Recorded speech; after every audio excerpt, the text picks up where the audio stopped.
عمر بن خطاب رضی اللہ عنہ کی خلافت کا دور ہے۔ سورہ اعراف سورہ نمبر 7 کی آیت نمبر 199، عیینہ بن حسن عمر بن خطاب رضی اللہ عنہ کی خدمت میں حاضر ہوتا ہے اور خلافت کا دور چل رہا ہے۔ دیکھیے سب سے پہلے اخلاقی جہالت، عام طور پہ کچھ باتیں دلوں میں اور ہمارے اندر ایسی سمائی ہوئی رہتی جو سمجھے نہیں آتی یہ گناہ بھی ہے کیا۔ عیینہ بن حسن آتا ہے، امیر المومنین بن خطاب رضی اللہ عنہ سے کہتا ہے کہ امیر آپ ہمارے ساتھ انصاف نہیں کرتے، آپ ہمارے معاملات کا جو سو برابر سے فیصلہ نہیں کرتے، صرف آپ ایک طرفہ جا رہے ہیں، ہمارے ساتھ انصاف ہی نہیں ہوتا۔ اس شخص کے بارے میں کہہ رہا ہے جس کے بارے میں نبی صلی اللہ علیہ وسلم نے کہا کہ جس گلی سے یہ عمر بن خطاب رضی اللہ عنہ گزر جائے اس گلی سے شیطان اپنا راستہ بدل دیتا ہے، لیکن انسانوں میں ایک ایسا شخص اٹھ کر کہتا ہے کہ امیر آپ ہمارے ساتھ انصاف نہیں کرتے، ہمارے معاملات کے فیصلے صحیح نہیں کرتے۔ ظاہر بات ہے جب کسی کے اخلاق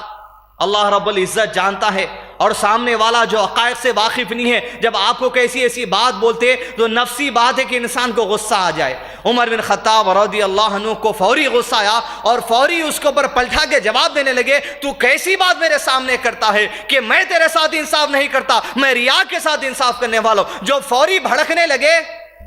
تو عمر رضی اللہ عنہ کے امیر، آپ کے مشیر منسٹر بازو بیٹھے ہوئے تھے۔ سورہ اعراف آیت نمبر 199 کی تفسیر میں بخاری شریف میں اس واقعے کو درج کیا گیا۔ یہ آیت نازل ہوئی جب عمر رضی اللہ عنہ زندہ تھے، آیت نازل ہوئی، آیت قرآن مجید میں لکھائی گئی، وہ زندہ تھے۔ رسول اللہ صلی اللہ علیہ وسلم کی وفات کے لگ بھگ 2.5 سے 3 سال بعد کا واقعہ ہے، لیکن تصور کر کے دیکھیے آدمی اگر اونچے لیول پر ہے، اللہ رب العزت کا نظام ایسا ہے کہ اصلاح کی ضرورت ہم میں سے ہر ایک کو پڑی جاتی ہے، مشیر کہتا ہے امیر۔ اللہ رب العزت نے ہمارے نبی صلی اللہ علیہ وسلم پر جب اس قسم کے لوگ ہمارے سامنے آئیں گے جو ہماری زندگی کے حقائق سے واقف نہیں ہے، جو ہماری زندگی کے ہمارے اخلاق سے ہمارے معاملات سے واقف نہیں ہے، جو ہمارے اوپر بن دیکھے الزامات تراش دیتے ہیں، جو ہماری زندگی کی اچھائیوں کو نہیں جانتے، صرف اپنی مرضی اپنی عقل لگا کر ان کو بک دیتے ہیں، ایسے لوگوں کا جواب دینے کے لیے اللہ رب العزت نے سورہ اعراف کی آیت نمبر 199 نبی صلی اللہ علیہ وسلم پر نازل کر دی تھی۔ سنی امیر کیا ہے؟ منسٹر امیر المومنین کو نصیحت کر رہا ہے۔ تصور کر کے دیکھیں، نصیحت جس سے ملی لے لینا۔ اعوذ باللہ من الشیطان الرجیم، بسم اللہ الرحمن الرحیم، خذ العفو وأمر بالعرف وأعرض عن الجاہلین۔ اے امیر، نبی صلی اللہ علیہ وسلم پر یہ آیت نازل ہوئی جب اس طرح کے لوگ تمہارے سامنے آ جائیں جو تمہارے انصاف کے بارے میں برا بھلا کہتے، تمہاری حقیقت نہیں جانتے لیکن گن دیتے ہیں، تو ایسے لوگوں کے بارے میں اللہ نے کہا خذ العفو، انہیں پہلے تو معاف کر دو ان کے الفاظ کے لیے۔ ان کو علم نہیں تھا، وہ کہہ چکے معاف کر دو۔ ایسے لوگوں کے کہاں تم منہ لگتے ہو؟ خذ العفو وأمر بالعرف، اور دوسرا کام ایسا کیا کرنا، جاہلوں کو ڈھکیل دو مت، پہلے تو معاف کرو، ان کے الفاظ پہ الفاظ ڈال کے جواب دیتے مت جاؤ۔ وأمر بالعرف، اور دیکھو نیکی کا حکم دے دو، نصیحت کر دو اس کو کیا چیز تم ہو، نصیحت کر دو اس کو تم انصاف کے ساتھ کیسے اللہ کی کتاب سے معاملات کرتے ہو، نصیحت کر دو تم کیسے نبی صلی اللہ علیہ وسلم کی نصیحتوں کے ذریعے معاف کرتے ہو۔ لیکن نصیحت کرنے کے باوجود بھی اگر وہ گریز نہیں کرتا، اگر وہ عارض نہیں ہوتا تو کیا کرنا چاہیے؟ وَأَعْرِضْ عَنِ الْجَاهِلِينَ، تب تو ایسے جاہلوں سے اپنے آپ کو تم دور کر لو۔ پہلے کیا کرنا چاہیے؟ معاف کر دو، دل پہ نہ لینا ہے کوئی چیز، سامنے والا بول دیا اس کے اختیار کی بات ہے، ہمارے تو اجر و ثواب میں انشاءاللہ اضافہ ہوتے رہیں گا۔ پہلے الفاظوں کو معاف کرو، جواب دینے پر تل کے مت جاؤ، اور پھر وَأْمُرْ بِالْعُرْفِ، نیکی کا حکم دو۔ لیکن نیکی کا حکم دینے کے باوجود بھی اگر وہ اصلاح نہیں کرتا، وَأَعْرِضْ عَنِ الْجَاهِلِينَ، دیکھو جاہلوں سے دوری اختیار کر لو۔ پھر عیینہ بن حسن کے بارے میں امیر المومنین بن خطاب رضی اللہ عنہ کو ان کے مشیر کہتے ہیں، دیکھو عمر، وَأَعْرِضْ عَنِ الْجَاهِلِينَ جو اس آیت میں ہے، یہ عیینہ بن حسن جو تم سے آ کر باتیں کہتا ہے یہ جاہلوں میں سے ہے، اسی کے بارے میں تذکرہ ہے۔ وَأَعْرِضْ عَنِ الْجَاهِلِينَ آیت سنے، کوئی تکبر کی بات نہیں، میاں تم جو سو مشیر ہو کے امیر کو بتا رہے ہیں۔ عمر بن خطاب رضی اللہ عنہ کے بارے میں اسی حدیث میں ان کے مشیر کہتے ہیں کہ عمر بن خطاب تو ایسے تھے کہ آیت کہتی جاتی تو فوری اپنے آپ کو سرخم کر دیتے، کہا فوری خاموش ہو گئے اور اس سے کہہ دیا وَأْمُرْ بِالْعُرْفِ، تجھے نیکی کا حکم دے گیا، جا خذ العفو، معاف کر دیا۔ اخلاقی جہالت لوگوں میں ہوتی، اس سے دو باتیں ملی۔ پہلی بات یہ،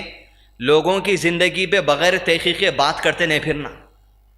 فون پہ کوئی بول دیے، ان کی فون کو آپ گرائنڈر میں مکس کر کے 10 لوگوں میں 200 باتیں پھیلاتے چلے گئے، فلاں ایک سنی سنائی بات تھی اس کو لے کے بغیر تحقیق کے پہنچاتے چلے گئے۔ رسول اللہ صلی اللہ علیہ وسلم نے ارشاد فرمایا انسان کے گنہگار ہونے کے لیے کافی ہے،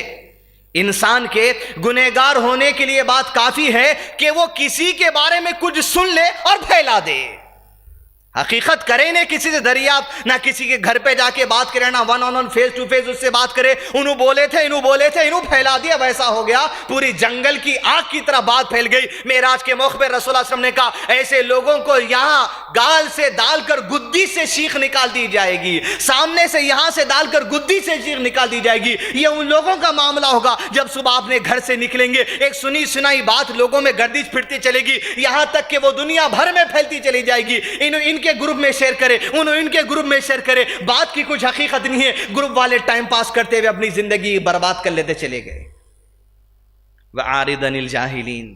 تو ایسے پہلے جاہل بھی نہیں بننا جو عمر رضی اللہ عنہ کے سامنے عیینہ بن حسن آیا تھا، ایسے جاہل کبھی منہ کو لگے تو وَعَارِضًا الْجَاهِلِينَ، ان سے دوری اختیار کر لو۔ اب وَعَارِضًا الْجَاهِلِينَ کی تفسیر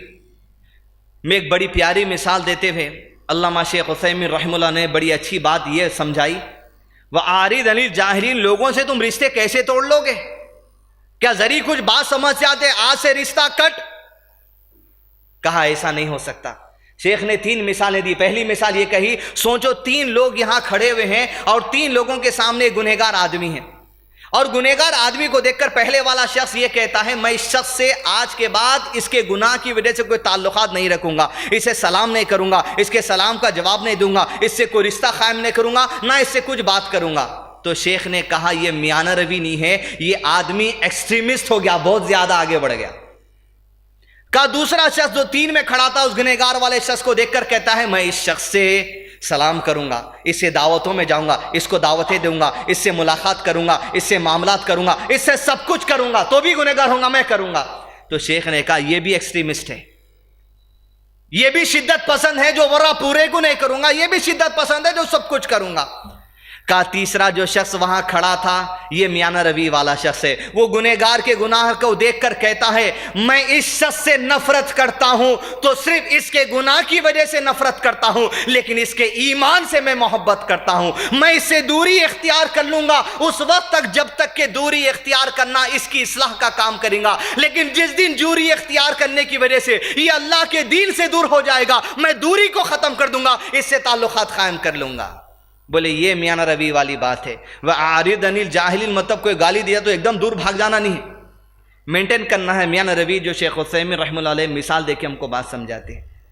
اس لیے جہالت کرنے والا اگر ریورس میں آ کے جہالت دے دے، وَعَارِضًا الْجَاهِلِينَ کا معاملہ اختیار نہیں کرا، خود الافا کا معاملہ نہیں کرا، تو اللہ عز و جل نے نبی صلی اللہ علیہ وسلم کو سورہ اعراف کے آیت نمبر 159 میں نصیحت فرمائی، اعوذ باللہ من الشیطان الرجیم بسم اللہ الرحمن الرحیم۔ سورہ توبہ کی، سورہ اعراف کی، سورہ آل عمران کی آیت نمبر 159 میں اللہ عز و جل نے کہا اللہ کے نبی صلی اللہ علیہ وسلم یہ تو اللہ کی رحمت آپ پر خاص ہے کہ آپ ان سے نرم گوئی سے بات کرتے ہیں،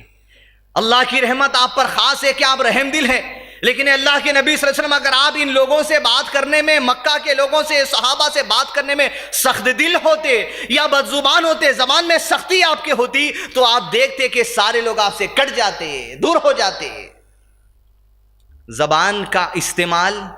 میاں سے بیوی کو دور کر سکتا، بیوی کو میاں سے دور کر سکتا، جتنے قصے طلاق خلاق کے آتے اس میں بنیادی جڑ یہ زبان کی رہتی۔ کہ اگر تم سخت دل ہوتے اور بد زبان ہوتے، اخلاقی جہالت تم میں ہوتی، لوگ کٹ جاتے تم سے، چاہے بیوی کیوں نہ ہوتی، شوہر کیوں نہ ہوتا، رشتہ دار کیوں نہ آتے، سب کٹ جائیں گے۔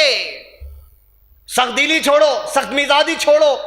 سخت زبانی چھوڑو، لوگ تمہارے قریب آ جائیں گے۔ نبی صلی اللہ علیہ وسلم حدیث میں فرمایا کہ جنت میں داخلہ لینے والے اکثر لوگوں میں 2 نشانیاں ہوں گے، جنت میں داخلہ لینے والے اکثر لوگوں میں 2 نشانیاں ہوں گی، جس میں ایک نشانی یہ ہوگی اللہ کا خوف ان کے زندگی کے اندر ہوگا، اور دوسرا اچھے اخلاق کے اندر پائے جائیں گے۔ اچھے اخلاق اور اللہ رب العزت کا خوف جس شخص کے اندر ہے تو سمجھو اکثر جنتیوں کی یہ صفات ہے۔ تو دیدان ملت میں اپنے لیے جائزہ لوں، آپ اپنے لیے جائزہ لیجیے کہ اخلاقی جہالت جو ہمارے اندر ہے اس جہالت کو دور کیا جائے، چاہے غیروں سے تعلقات قائم رکھنا کیوں نہ ہو یا اپنوں سے تعلقات قائم رکھنا کیوں نہ ہو، چاہے مسلمانوں سے تعلقات رکھنا کیوں نہ ہو یا غیر مسلمانوں سے تعلقات قائم رکھنا کیوں نہ ہو، ہمارے اخلاق سے ان کے پاس دین اسلام کا جو سو وہ عمدہ پیغام جو ہے وہ پیغام پہنچ جائے، تاکہ ہمارے اعمال کے ذریعے بھی دین اسلام کی دعوت ان تک پہنچ جائے۔ اسلام سچ کے چینل کو سبسکرائب کریں، موبائل یوزرز سبسکرائب کریں اور بیل بٹن دبائیں۔